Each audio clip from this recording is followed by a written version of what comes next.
everybody, I'm Sean Robinson, and today I'm pleased to be talking to a very exciting artist, somebody who I was aware of several months ago and have been kind of drooling over his stuff ever since, and really appreciate the opportunity to get to talk to you, James. James Edward Clark, how are you doing? I'm good. How are you? I'm doing pretty well. Where are you visiting? Obviously, you're not in St. Paul right now. Where are you calling in from here today? I'm in Toronto Toronto, okay. And how long have you lived in Toronto? my whole life. Your whole life, okay. Yeah. Um, And normally, you guys might notice the absence of a certain figure here. Carson is on most of these videos, but Carson is down with COVID right now and is not feeling too hot. And so, you know, he's not like deathly ill or anything, but I don't think that he felt up for sitting for a conversation with a camera in his face. And who can blame him when he's sweating his ass off? Um, so we're going to do it solo here today, just me and James talking. And James, the two works of yours that I was first aware of, the first thing that I saw was a Pissant Apocalypse that Carson brought my attention to, and a really wild book. When did you put together Pissant Apocalypse? Pissant Apocalypse. It started. I was wrapping up Tales to Enlighten. I had to draw a bunch of characters in the background. It's very dense with all sorts of references and little celebrity cameos and stuff. And yeah, I think I had to draw Ran Xerox, the European character. Right. And I wasn't super familiar. I knew what he looked like with the kind of like beady scope eyes and flat face and the hair. But like in my head, he was like way muscular than he appeared. So I drew like this super buff, muscular yellow dude, and I thought that was really fun. So I just kept drawing in my sketchbook, buff, muscular guy. And then I gave him like bandages just because I needed something to look distinct, and it just kind of grew out of my sketchbook. There's like the pig character and the girl, and the name Pissant Apocalypse. Like I have a running list of like weird titles that'd be good for something, but like what would it ever fit with? So I thought Pissant Apocalypse would fit, and it just kind of, the first one especially, was the development of it was kind of stream of consciousness, because it's like, I have the title, so now it's okay, it's a post-apocalyptic thing, so he's walking around, he's got bandages because he fights guys all the time, and kind of through from there. And you mentioned Tales to Enlighten there, and so that's the other work of yours that I've read. And so this is the first volume of Tales to Enlighten that you were the artist on the entirety of it. And then there's a Kickstarter right now for the second volume, and you're doing a segment of that volume. Is that correct? Yeah, like a 4-page thing. It's sort of like a bridge from the final page of this volume, and then like it's going to be it's an anthology series. Matt's commissioned like 29 other artists to do stories in it. It's like going to be a like 550-page book. It's crazy. So I just kind of came up with sort of a bridging whatchamacallit, not like Sequence. yeah, like a bridging sequence from one book to the other, sort of like right after the end of the first volume. They're in the ship, and then they find some comics under a control panel, and those are going to be the Tales to Enlighten. Right. And we should say, if you haven't read Tales to Enlighten, the first one, available in the Kickstarter, but a really wild book. And, if you had told me that, yeah, obviously Matt is the writer on that one, and you're the artist, but if you had told me that that was also a sort of, Kickstarter, Kickstarter, Jesus Christ. If you had told me that that was also sort of starting with your sketchbook or something, I would have believed it in terms of the way that the ideas sort of steamroll from page to page. So what was your guys' actual process for that? Like, what's the generation of the book? I guess it started back in 2017.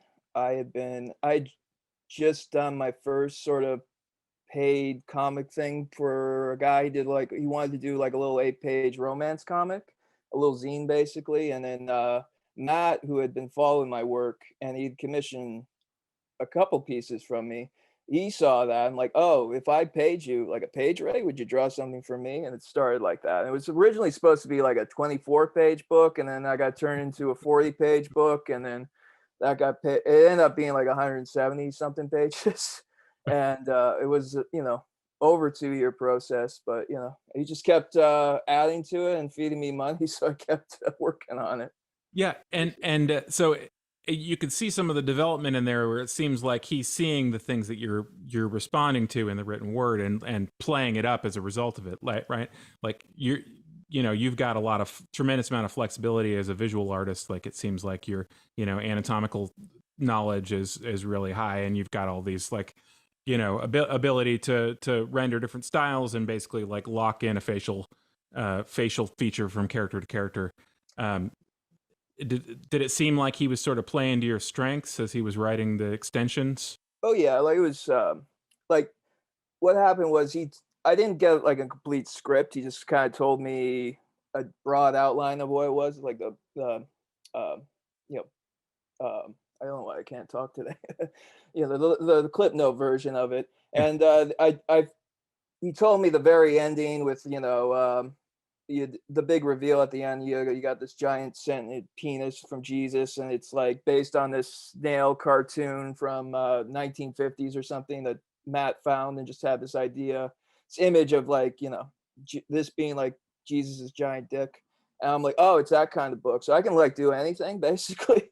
And then yeah, I kind of rolled from there. Like initially, like the first few chapters, it's kind of you meet all these like parody versions of different superheroes, and sort of you do uh kind of an exploitation of like the dark undertones of all of them. So like Batman and Robin, they're kind of a couple, and like our Robin's basically a gimp in a gimp mask, and like you got Wonder Woman, who's a dominatrix, which goes back to the origin of that character.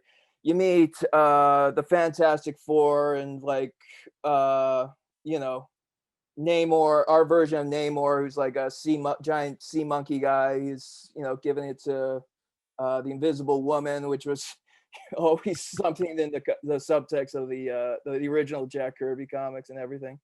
So yeah, that was the idea. Just sort of do an exploitation where you explore you explore all of these like kind of taboo things that are in the text, but just take it out to the furthest extreme possible.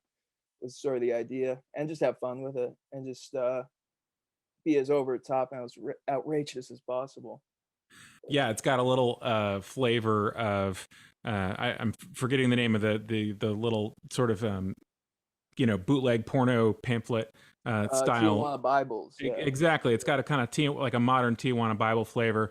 If the Tijuana Bibles were drawn by, somebody that really loved like skate park stickers and like, your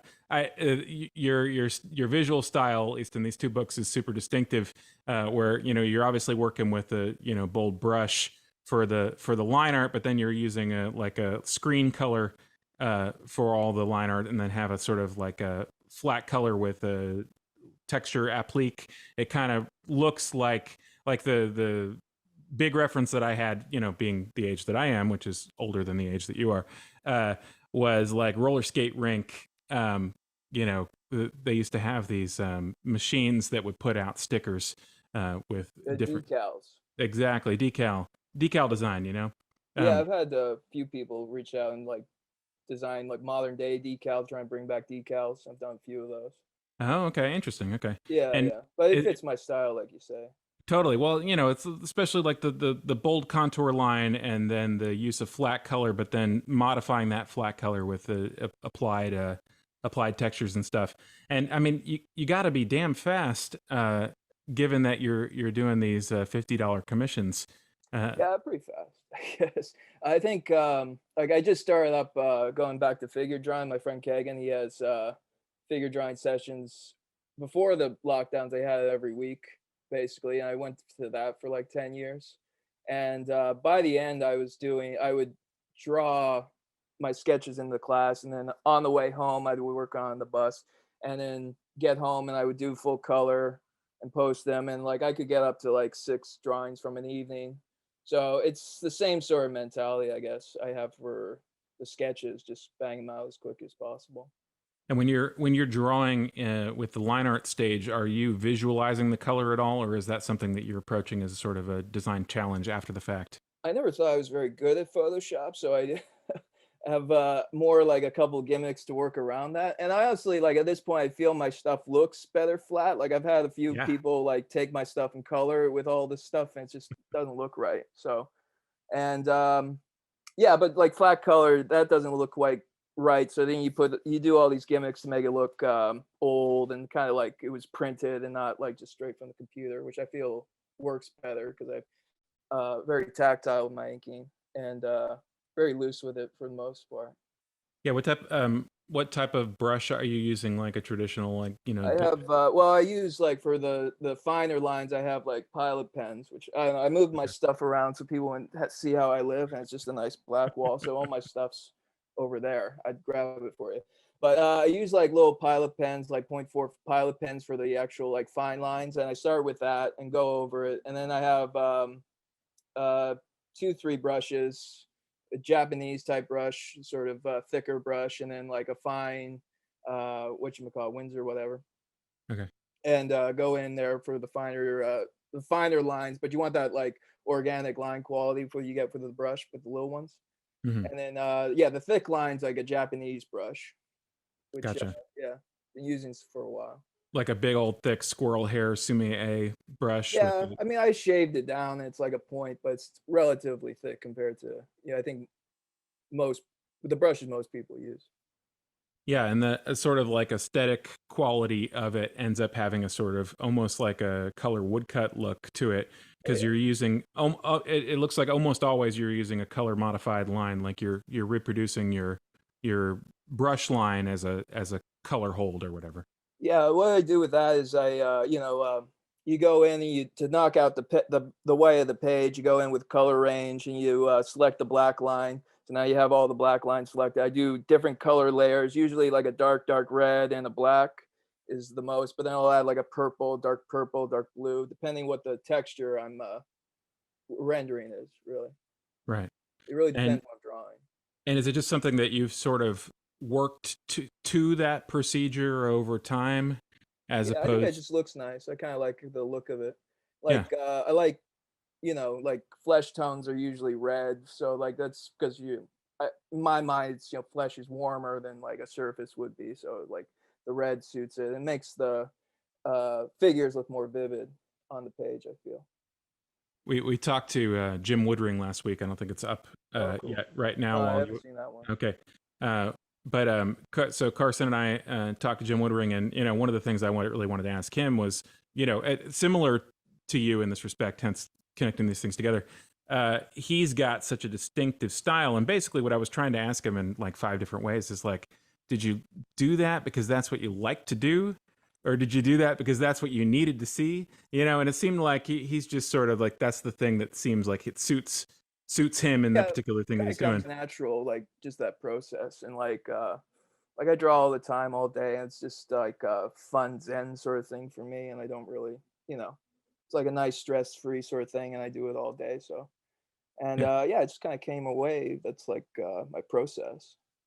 it seems like people who have a sort of more fragmented visual identity where they can do but what they want to do a bunch of different things or they want to continually change or whatever. Somebody like Carson, I think that just causes a lot of anxiety when you're working on a project because it's like if you're spending half your time trying to figure out how you're going to do it, it seems like the sort of like maximizing the thing that you want to do is a fantastic way to go. Uh, I mean, like I feel like I'm sort of proficient. Like I can look at something, like translate it into it. Like switching styles isn't that big a deal for me. Like if I'm doing, like I've done like this book, like Arthur and Boom Boom. Like this is a real kind of cartoony style. This was like another book a gentleman commissioned from me. This is all sort of in like the mhm, Flesher studio type style, right? mhm. And yeah, like this was actually very easy for me because the style is a lot less involved. I could just bang these out, and I would actually um I would get like for this one I would get printer paper, like the larger type of printer paper. Was it 12 by some 12 by 12 by 10 or like, 18, yeah. yeah, something, or yeah, 12 by or 8 by 18 or whatever.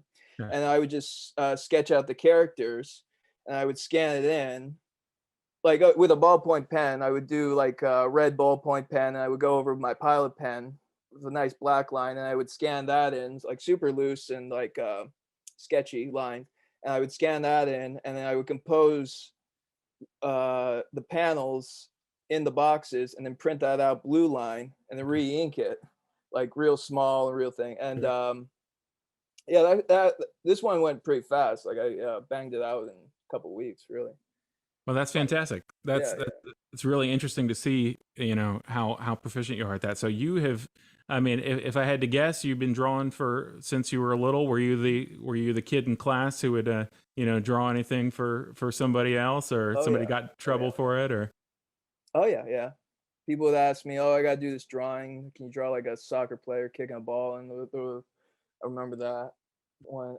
Yeah, I was always drawing, and my last semester in school, I had like made up my mind. I already knew I was going to art school, so my morning, I could pick all my electives and everything. So my morning was basically I had two art courses, and then I had a weightlifting class in the afternoon. I think I had like drama or something, so it was a real like vacation of a semester. But yeah, I was kind of yeah, I just kind of arranged it so I just was always drawing and doing what I wanted in school and stuff.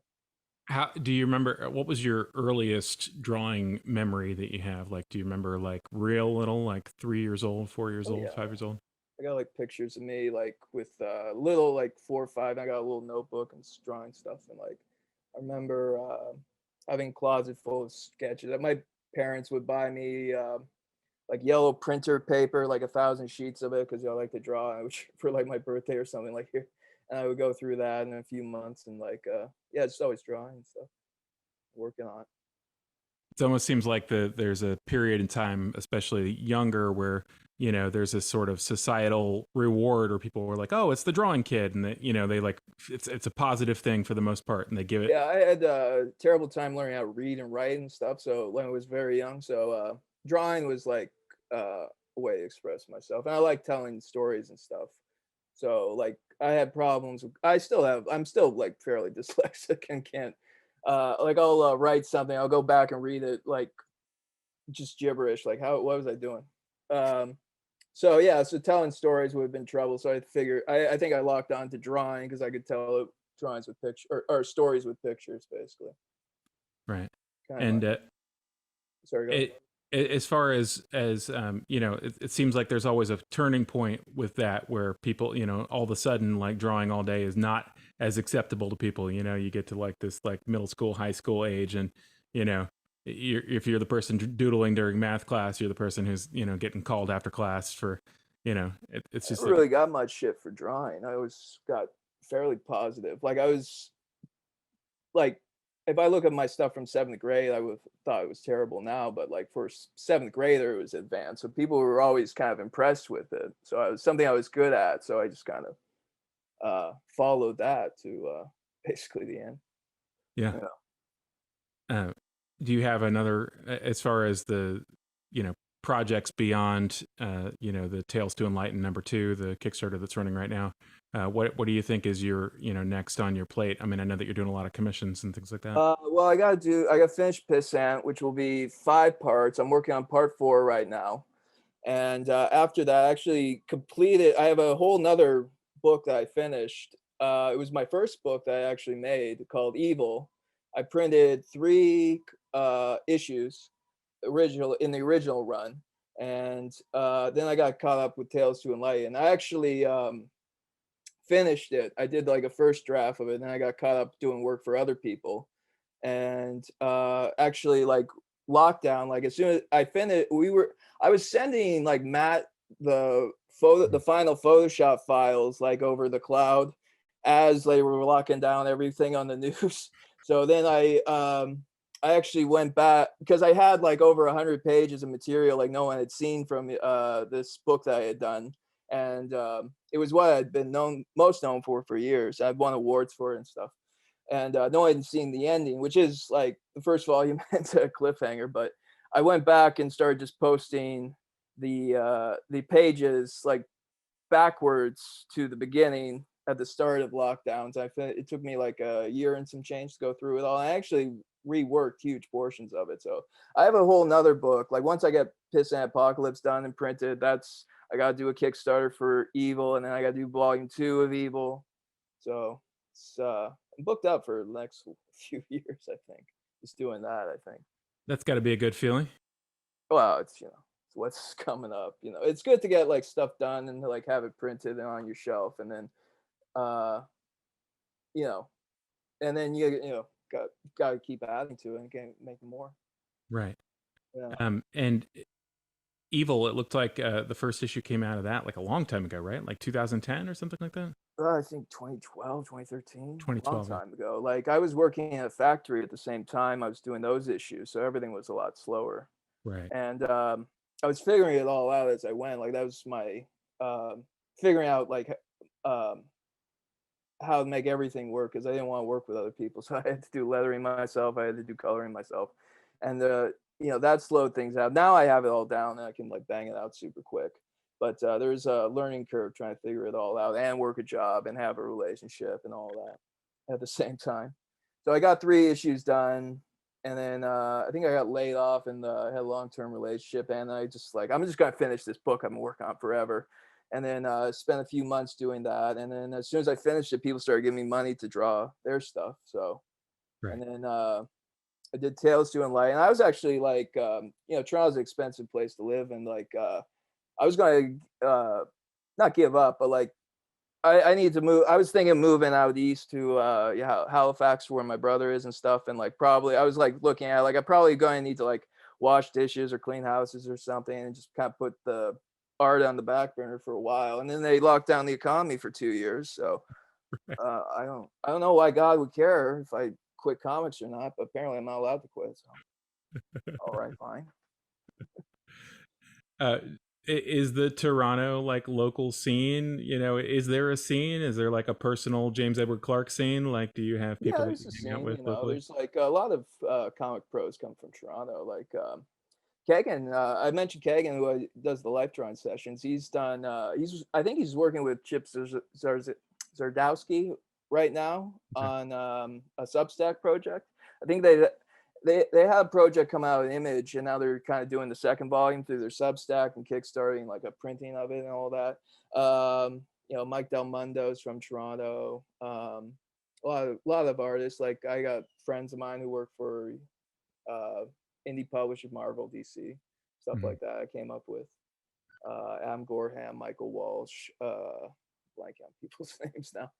But yeah, there's a lot of Toronto artists, Fonzo Fania, stuff like that. I was also curious, I have been doing freelance illustration since 2011, and I felt like there was a lot of visual style evolution that was sort of beyond my control when I started working with other people. Yeah. That I sort of gravitated towards. I used to do all these really teeny tiny line, like slow accumulation of texture and slow accumulation of value and all this stuff. And as soon as I started drawing things for other people, where I was quoting them for prices, I just went straight to the brush, and it's all like I, I felt like something changed, and not necessarily in a bad way, but just like a sort of like You less what's precious feasible. about it. You gotta get it Yeah. done, get paid to move on. There is like sometimes there's that, but I work relatively fast. I also put a lot of hours in, like working around the clock basically, and then break for like exercise and eat and stuff, but keep in shape. And but yeah, I'm basically just working all the time trying to produce stuff and turn stuff out. It's like a full-time gig. I treat it like that. Right. uh yeah, I never really did much like proper corporate illustration. I really fit in with that whole scene. But so yeah, I don't know, I just I started doing like the $50 commissions as like a way to get my actually get the printing of Evil out, but actually make it worth my while to actually ship this stuff out to people. So I'll do a little sketch and then you get the book with it and all that. That's how it started. And then as soon as I finished like the revised version of Evil, like it just started going crazy, and I was cranking out like 6 of them a day for weeks on end or months on end for a good portion of last year. Like I probably turned out a couple hundred in like 6 months. Yeah, it seems to be that that's a real strength of the sort of internet, leveling. So on one hand, you have this just this all of the interest in something. Bestsellers are the only things that make this huge numbers, right? On the Yeah. other hand, since you can reach your people and your people can be directly contributing to you, you have this whole other level of like sort of um, you know well, I mean, patrons, right? Yeah, basically. Patronage from people at a small level.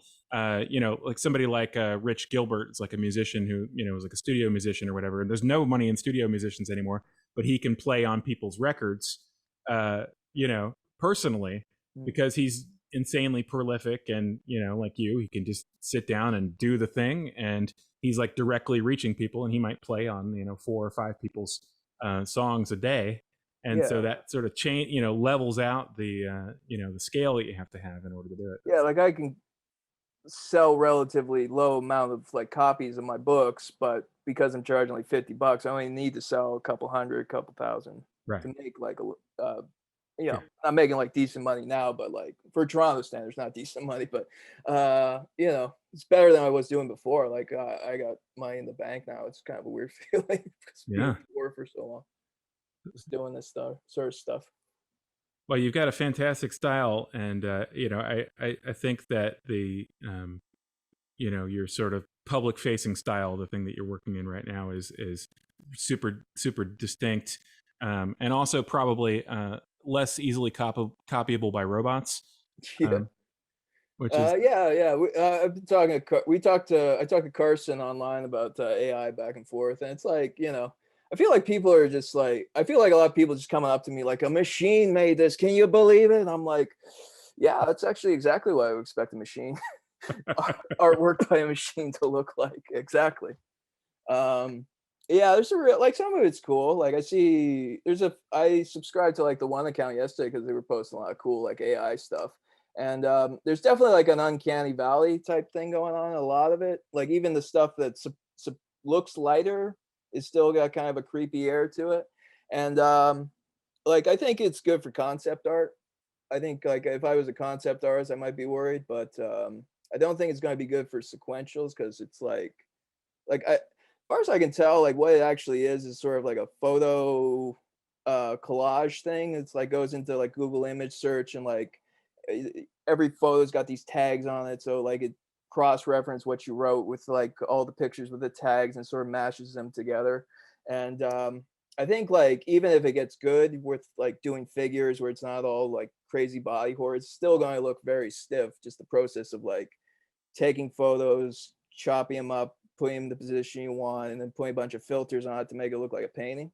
Like that's just going to look very. I don't think that it's going to be good for sequential art, telling stories with that. Yeah, I definitely think we used the comparatively crude now because it was back in May, but we used Mid Journey to put together an actual sequential narrative, and it meant leaving a third of what we wrote on the chopping board floor because you can't quite do it yet. But I think these things are going to be overcome eventually. Not to be too pessimistic, but the more distinct a style people already have, and the more that has a relationship to their actual hand, and the more, like you said, Like a lot, sequential, the yeah, better like off a it. lot of the pieces that look really good, like they look like the stuff people would do on their iPads, like highly rendered paintings on Right. their iPads, which I never liked really because they were like already looked like they were done by a machine.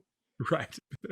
So, you know, um, yeah, I mean, some of it looks nice. I see some of it. It's like a lot of it's good at architecture and like landscapes in particular. And there's like a lot of like random pattern generators that like I think they put that in to kind of obscure what they're doing and just kind of like dazzle you with bullshit to like hide all the seams of the pictures.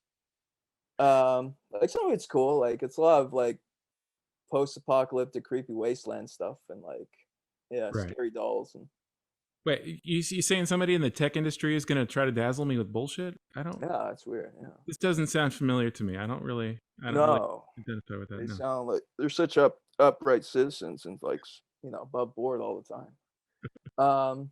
Yeah, I mean, a lot. And also, like, I haven't played around with it because I don't really have time. I'm like, hey James, download this app and just sit there for hours typing things into it to train it to replace you. I'm like, that's a terrible. Why would I want to do that?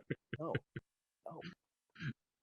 But yeah, as I like a lot of like the better pieces, like you read, if they're honest, if they read like the process they went through, there's a lot of like uh fucking around with it and like moving it around to different programs and like running this prompt through this and then taking this element and putting it here. And like I think there is a lot of manipulation even in the stuff that's like super impressive looking. I think like the stuff it does really well is actually like super hyper like photos, but like a hyper reality. Like I Mhm. saw like a piece that was like, or several pieces was like Gates of Heaven, where they took like it looked like the palaces of Catherine the Great or something from the Vatican, and then they put like this big, um, made it into this big mass that would never work, in real life. And then they had the billowing clouds that went out forever, and like the filters they put on made the light all super pop. Like that stuff's like some of the coolest stuff I've seen. Like humans make paintings because we're not fucking cameras, and the best we can do is like put Right. pigment on paper. This thing could be a fucking camera and like manipulate reality around it. So I think it's kind of a mistake to try and like imitate what humans can do. And also it just irritates people. It makes people like grouchy. You're like, Right. Like of all the things to automate, why is it that we're in 2022 and I'm a U.S. citizen who's going to spend 20 hours working on my taxes when the IRS could just send me a postcard for me to sign off on? Uh, yeah. whereas the things that people actually want to do are the things that are being targeted. It's a fairly absurd kind of thing. Um, I only got into that tangent because I think that your work is fairly resistant to those Yeah, I kinds of don't think it'll be good for trends. line work either, because it Yeah. is like it does seem to be like based on like merging photos together, taking like images that already exist and sort of like mashing them together, kind of like that Face app that came out like a few months Right. ago. It's Yeah. sort of, I think, working on the same principles, Yeah. and you know, and like there are like they've been able to like programs that can like look at a picture and like break down the color palette and like the percentages and all that. So I think that all feeds into it, stuff like that. And it's good at textures for sure. And yeah, like it's not. I'm not like dismissing it outright, but I'm not also like, yeah, it looks like a robot. That's what robot art would look like, isn't it? Have you ever done any kind of performative art? Like drawing in public, or stunt drawing, or Probably anything like have. I'm that? trying blanking on it now, but uh yeah, I've done stuff like that, but hard to remember exactly. There's a long time ago and nothing too too crazy to write home about. That seems like that might also be a potential, venue for. I don't think I'm not quite that fast. And also like there's like I'll do a quick line drawing under it where it's like, okay, here's the head, here's the thing, and I'll sketch out the face how I want it, get all the elements basically worked out before I start hitting with ink. Mhm. Like I do a lot of the drawing like on the pencil level. And then yeah, so I don't know how well that would work, like do it as a performative thing. I'm not what's that one guy you can like go straight to, he's like a Chinese guy, you can go straight to the drawing, you know what I'm talking about? Yeah, yeah, yeah. Yeah, I'm not quite there yet, but I think And he's got like 20 years on me, so yeah, Carson will do direct to ink sketches too, and it's the novelty of it is the only real the only yeah, real yeah, reward. yeah. It's not Like a I could do something cool like quickly, but I need to make a little like indicate where I am. Like right. Yeah, me too. I gotta have the structure there to work from. Right. I'm just trying to think about future ramifications. At this point, I'm just sort of assuming that all of the corporate illustration jobs and that type of stuff is just basically going See, to I go. like gave up on like working for those people anyway at this point. Like, what am I gonna work for? I don't think Marvel or DC can afford me at this point. And like, what is this going to kill the comic book industry? I think the comic book industry is doing a good job of doing that itself. I don't, why it needs help. So I'm not too worried about that. Like, I just sell directly, promote myself directly to people, and like moving forward, like the business model I'm working on is trying to get like a big enough audience I can crowdfund stuff and make a decent uh, go at it. and print extras and have stuff on hand to sell to people Right. and just work it that way. And that's kind of like the way the model I'm working from. So Yeah. like getting corporate gigs doesn't really factor into it because I tried to do that for a few years and it didn't really get much traction. I don't know. Art directors meet me. I don't make a good impression on people. I don't know why. Weird. Well, it's one of those things that they're probably making two judgments immediately, right? They're like, can I push this person around? Oh, Oh, yeah, it's probably my problem. right. Oh, he's larger and stronger than me. I don't know. Yeah, no, yeah. I mean, to a certain degree, if you're paying me, I'll put up with a certain amount of bullshit until I like, say no. But if I feel like I'm getting messed around, ask Matt about that. Like where my limit is when I hit. What happens when you hit my limit? Well, I really hope that people will go out right now at this very second and go pick up a copy of Tales to Enlighten #1. I think And, Matt's almost about sold out. He did like a run of 1,000, and that's okay, basically sold out. And whatever's left, I'm sure is going to go with the campaign because you can get bundles. But what I'm hoping for with the campaign running right now, live on Kickstarter, is a reprint of part one. That's what I'm hoping for. Because who's going to buy part two if you don't have part one? So right. you got to do a second printing. And yeah, it's a great book. It's really I forget half the things we did in here, like all the work, and it's just super dense, that went into it. It's a crazy book, and I think people will really enjoy it if they give it a chance. Yeah, no,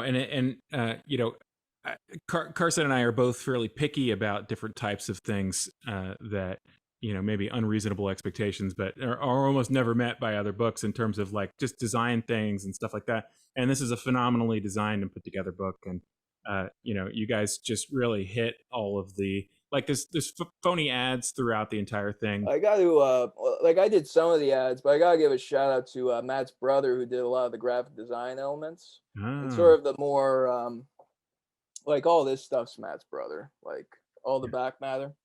And formatting it for printing and all that I imagine was him. Like this is right. all get a good example like what he would do, like something like that. Like this is all Matt's brother, so I gotta he's the real like unsung hero of the whole thing, I gotta say. Well, it gives the whole thing a real nice sheen to it, and it's a really Mm. tied together physical object in a way that a lot of not to sort of poo poo small press stuff, because I mean obviously it's phenomenal small press stuff out there, but like it's rare to see something that not only hits all the artistic goals but also sort of synthesizes everything into like a complete package. I would definitely say it's like professional level type, Yeah. mainstream level artwork and production. Actually, probably better than mainstream Yeah. No, I was gonna say. production. Better than the production's definitely better than most of the mainstream stuff getting turned out today. And I forgot what I was going to say, but yeah. Well, hopefully you were gonna brag on your art because yeah, it's really quite the achievement. Oh, thank you very much. Yeah, like I work real hard on. Yeah, And it's basically the only book in the past decade or so where you can get shots of. it's real like over the top. Like people like Carson when he was reviewing my stuff, he's a little like not I wouldn't say let's say apprehensive about like all the how the over the top violence and masculinity and stuff like that. And like I just feel like stories today they've sort of gone one direction. I just not interested, so I'm going like the opposite extreme, like just way too far in the other direction. It's kind of my feeling because there's a hole in the market basically, so I'm plugging it with my stuff. Well, that's the thing is like if you're gonna make something, why not make it as the most of the thing that it is as possible, right? Exactly, yeah. Why why why censor yourself, why stifle your what you want to do because other people are going to judge you for it or whatever. But if you're confident enough in the quality of your work, that shouldn't really matter because people, well, the art's cool and like there is like a story and Mhm. um like a beginning, middle, and end to it all, and then like each one has sort of a payoff, and like I like to think so anyway. Yeah. Yeah, and it doesn't even have to. My complaint about that stuff is kind of right back to the corporate culture aspect of it. For it just seems like all these corporations like realize basically, oh, we're public figures. Oh, people might, I don't know, There's like all sorts of lean on, conspiracy theories about yeah, ESG scores, and there's might be something to that because of how these people act. Like, yeah, there's got to be somebody paying for these people, paying these people to do this stuff like right. this. It so people just get a little bit like kind of frozen up, and to me, it's just like if you're gonna all the effort and time that you're going to spend making a book, why not make the book as much the thing that you want it to be as possible, like, and Oh, if it's absolutely. That was like basically our philosophy with no compromise with Tales to Enlighten in particular. No compromise, no just go full bore insanity in every direction and just yeah, tear it all down basically. excellent. Yeah. Well, that's an excellent place to leave it. Thank you very much, James, for talking today, and I hope that wish you all the success in the future, all the success that you deserve. No, thank you very much. Thanks for having me, guys, and thanks for checking out my books. And yeah, everybody, check out the Kickstarter for Tales to Enlighten, Part 2, the New Testament, up on Kickstarter right now. It's live. And if you want to check out some of my what I'm working on right now, you can go my Instagram, James_Edward_Clark, and you can order a sketch, and then we'll get a copy of my latest little mini comic, Pissant Apocalypse. So thank you We very will have much. a link right below the video. Yes, thank you very much, everybody. Thanks for watching, guys. Make sure to like, smash that subscribe button, and ring that bell.